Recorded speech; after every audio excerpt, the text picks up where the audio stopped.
खुलुमबाय गोजोन फुंबिलिनि गासैबो बड'लेण्ड बुब्लिनि अनसायगिरिफोरखौ बरायग्रोबाय।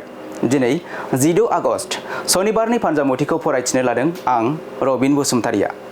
फानजामुथिनि गिबियाव दं मेष राशि। गोबावनिफ्रायनो आसा खालामनानै थानाय सिमाङा जाफुंगोन। गोसोआव जोबोद रंजाखांनाय फैगोन।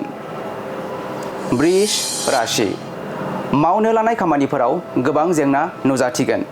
दुखु दाहा सहायनांगोन। मिथुन राशि।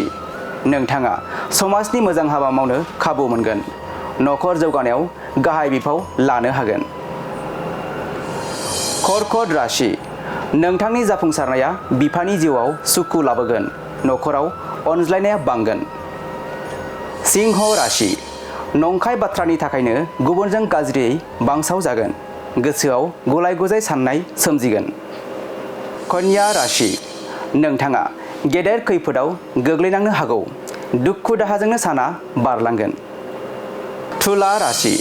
गोनांथार खामानिनि थाखाय नोंथाङा सोरजोंबा जगाजग खालामनांगोन। खामानिफोरा जाफुंसारगोन। वृश्चिक राशि। गोबावनिफ्रायनो सुथुर जालायना थानाय दंब्ला जोबस्रांगोन। बयजोंबो गोरोबलायनानै थानो हागोन। धनु राशि। गोसो सिंनि हास्थायनाय मिजिंआ फेलें जागोन। दुखुजोंनो रावजोंबो रायज्लायनो गोसो जानाय नङा। मकर राशि। नोंथांनि बिबाना गोजौ फारसे जौगालांगोन। दसे समबो जिरायथेरनो सम थोयै जागोन।